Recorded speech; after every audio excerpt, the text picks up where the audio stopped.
नमस्कार मित्रों, स्वागत है आपका अपने कार्यक्रम सुरभि सेवा में।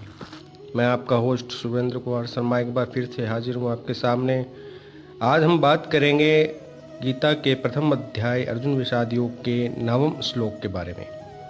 इसमें लिखा गया है कि अन्य च बहवः सूरा मदर्थे त्यक्त जीविता नाना सहस्त्र प्रहरणा सर्वे युद्ध विशारदा।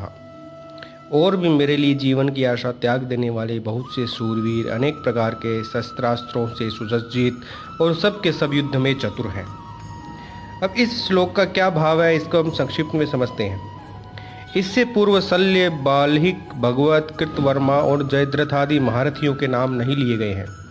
इस श्लोक में उन सब की ओर संकेत करके दुर्योधन इससे यह भाव दिखला रहे हैं कि अपने पक्ष में जिन जिन शूरवीरों के नाम मैंने बतलाए हैं उनके अतिरिक्त और भी बहुत से योद्धा हैं जो तलवार, गदा, त्रिशूल आदि हाथ में रखे जाने वाले शस्त्रों से और बाण, तोमर, शक्ति आदि छोड़े जाने वाले अस्त्रों से भलीभांति सुसज्जित हैं तथा युद्ध काल में बड़े कुशल महारथी हैं। एवं ये सभी ऐसे हैं जो मेरे लिए प्राण न्योछावर करने को तैयार हैं। इससे आप ये निश्चय समझिए कि ये मरते दम तक मेरी विजय के लिए डटकर युद्ध करेंगे। तो मित्रों, ये 9वां श्लोक था। बहुत ही अत्यंत ही सूक्ष्म रूप से मैंने इसको समझाया है। अब आज हम बात करते हैं क्या करे और क्या न करे में, कहाँ न बैठे। मनुष्य बैठता तो अवश्य है, लेकिन कहाँ बैठना चाहिए और कहाँ नहीं बैठना चाहिए, इसका ज्ञान हमारे शास्त्रों में बताया गया है। इसके लिए मनुस्मृति, गौतम धर्म सूत्र, बोधायन स्मृति, मार्कंडे पुराण, ब्रह्म पुराण, स्कंद पुराण, पद्म पुराण, महाभारत, विष्णु पुराण, चरक संहिता, बृहद गौतम स्मृति और विष्णु स्मृति आदि में इसका उल्लेख किया गया है। तो पहली बात तो ये है कि अधिक आयु की इच्छा रखने वाले मनुष्य को केश अर्थात बाल, राख, हड्डी, कंटक, कपाल, बिनोला, भूसी, कोयला, रस्सी, सड़ी गली वस्तुएं, अपवित्र वस्तु, बलि भूमि, मार्ग तथा स्नान के कारण भीगी हुई पृथ्वी पर कभी बैठना या खड़ा नहीं होना चाहिए। दूसरी बात आप इसमें समझ लीजिए कि भूसी, कोयले, हड्डी, राख, रुई, देवताओं को अर्पित वस्तु, चित्ता की लकड़ी, चिता और गुरुजनों के शरीर पर कभी पैर न रखें।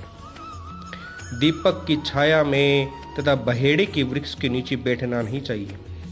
बहेड़े तथा करंज वृक्ष की छाया से मनुष्य को दूर ही रहना चाहिए। चौराहे पर खड़े होना या बैठना नहीं चाहिए। उबटन आदि की मेल, स्नान का पानी, विष्ठा, मूत्र, रक्त, कफ, पान आदि का पीक और थूक तथा वमन किए गए अन्न आदि पर खड़ा नहीं होना चाहिए। तो मित्रों, ये तो बता दिया है कि इसमें इस चीज़ पे कहाँ बैठे और कहाँ न बैठे। अब इसी के साथ जुड़ा हुआ एक शब्द और है कि किनको न लांघे।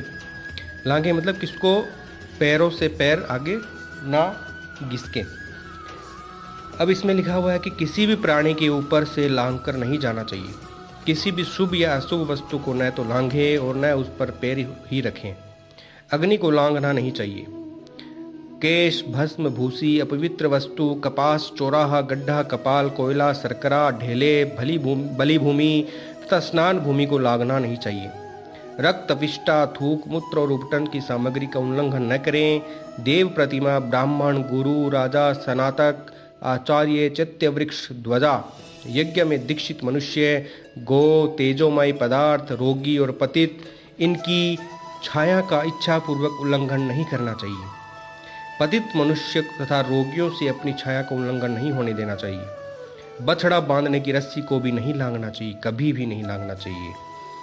तो मित्रों, आज मैंने संक्षिप्त में आपसे बहुत कुछ बातें डिस्कस की। अब हम फिर मिलेंगे।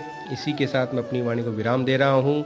इस चैनल को आप ज़्यादा से ज़्यादा लाइक, सब्सक्राइब और शेयर और व्यूज़ करवाइए ताकि हम जल्द से जल्द गौ माता की सेवा में भागीदार बन सकें। अपने रिश्ते नाते जितने भी हैं, आपके जितने फ्रेंड लोग हैं, सबको इसके लिए आप प्रेरित कीजिए। ये संक्षिप्त और सूक्ष्म रूप से आपकी सेवा गौ माता की सेवा में लिखी जाएगी। ये इसी आशा के साथ मैं अपनी वाणी को विराम देता हूँ। आपको बहुत बहुत धन्यवाद। आप इसी तरह बनी रहिए और बेल आइकन को दबाए रखिए ताकि मेरी लेटेस्ट वीडियो आपके पास पहुँच जाए। जय श्री कृष्णा। राधे राधे।